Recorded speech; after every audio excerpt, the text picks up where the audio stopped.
আবৃত্তি কৰিবলৈ লোৱা কবিতাৰ শিৰোনাম সৰু বুলি নকবা দেই মোক। কবি কাৰুণ্য ভট্টাচাৰ্য। কিয় পালো সৰু বুলি কোৱা? মইতো ডাঙৰ সৰু। এয়া মোৰ ভালে চোৱা, মই জানা আজিকালি ঢেৰ কাম কৰো। দাদাটোৱে বাৰান্দাত যে পেপাৰ দি যায়, মইহে আনি দিওঁ ককাক সদায়। মায়ে যেন টিভিত চিৰিয়েল চাই, ময়ে দিওঁ নহৰুৰ বাকলি গুচাই।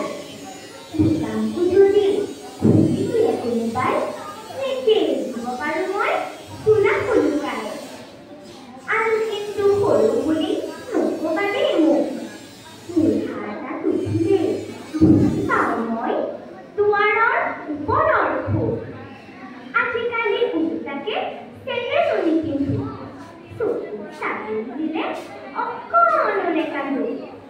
চুল কাটিবলৈ যদি লয় বহুৱাই, নেথাকো নহয় মই।